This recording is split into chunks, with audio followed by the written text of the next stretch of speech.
অনেক অনেক ধন্যবাদ। আমি বিশ্বাস করি যে অনেক টেলিভিশন চ্যানেল রয়েছে, বাট RTV আজকে প্রায় 16 বছর ধরে ক্রমাগতভাবেই এই বিষয়ে জোর দিয়ে কথা বলছে।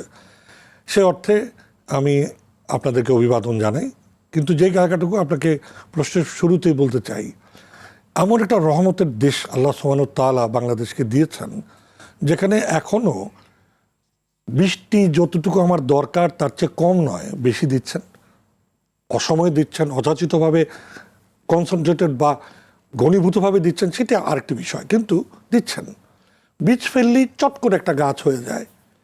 আর নদী, খাল, বিল অজস্র শরীরের মধ্যে রক্ত নালীর মতো বয়ে যাওয়া, এইরকম অপরূপ দেশ পৃথিবীতে কোথাও নাই। এবং সেই দেশের রাজধানী, যার চারদিকে নদী, পৃথিবীতে আর একটি শহর রয়েছে চেংদু, সিচুয়ান প্রদেশের রাজধানী, তার 3 দিকে নদী, তাই পুরো চায়না তাকে সেলিব্রেট করে। তার মানে আমি যদি আজকে এই প্রত্যুত্তরে বলি আসলে সম্ভাবনা আছে কিনা, অযুত সম্ভাবনার নগরী এখনও ঢাকা। এই বিশ্বাসটুকু অত্যন্ত দৃঢ়তার সঙ্গে আমাদেরকে নিতে হবে। তার মানে একটা হচ্ছে সম্ভাবনা আছে কিনা, উত্তর অবশ্যই রয়েছে। 2, আমরা করতে পারছি না কেন। প্রথমত হলো বিশ্বাস, এবং দ্বিতীয়ত অবশ্যই অপরিকল্পিত যাত্রায় ঘুরে দাঁড়ানোর মানসিকতার, রাজনৈতিক এবং আমাদের সকলের ঐক্যবদ্ধ দৃঢ়তার অভাব। এখন এই দৃঢ়তাগুলি আসবে কী করে? প্রথমত যদি বিশ্বাস করি যে এই নগরী যে অবস্থায় তৈরি হয়েছে, এলোমেলো করে হয়েছে, গার্ডেন সিটি মুভমেন্ট থেকে শুরু করে আজকে একটা এলেবেলে শহরে পরিণত হয়েছে, কিন্তু বর্তমানের যে সময়, এই সময়ে এখন যে নতুন ফর্মুলা বলার চেষ্টা করা হচ্ছে সমস্ত পৃথিবীর নগর দর্শনবিদরা, সেটি অলমোস্ট এলোমেলোভাবে ঢাকা হয়েই আছে। সেটা কি?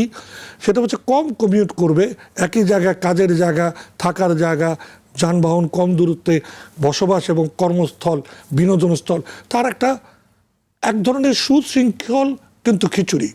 এইটা বলা হচ্ছে যে এখন সবচেয়ে স্মার্ট, কিন্তু সেটা এলেবেলেভাবে বাংলাদেশের এই রাজধানী শহরে হয়েই আছে। তাহলে করণীয়টা কি? করণীয় এইটাকে সার্জারি করে পরিবেশ বান্ধব, জনমুখী, জনবান্ধব এবং অবশ্যই গণমুখী করা। গণমুখীটা কি?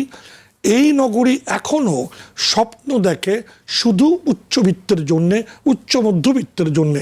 তার পরিবহন, তার বাসস্থান, তার সড়ক ব্যবস্থাপনা, তার জল ব্যবস্থাপনা, এমনকি খাবার পানি সহ বর্জ্য ব্যবস্থাপনা। অর্থাৎ এই নগরীর দরিদ্র মানুষ, মানুষ, নগরীর দর্শনটাই না চেঞ্জ হয়ে গেছে। তার মানে আমরা আসলে মূল জায়গা থেকে একেবারে সরে গেছি। আমরা বলছি, এবং আমাদের এই শহরটাকে আমরা একটা বিপর্যয়ের দিকে ক্রমাগত ঠেলে দিচ্ছি, এবং এটা নিয়ে কেউ মনে হয় তেমন কোনো কিছু ভাবছে না। আমি পরবর্তীতে আরো কিছু সুনির্দিষ্ট প্রশ্ন নিয়ে আপনার কাছে আসবো।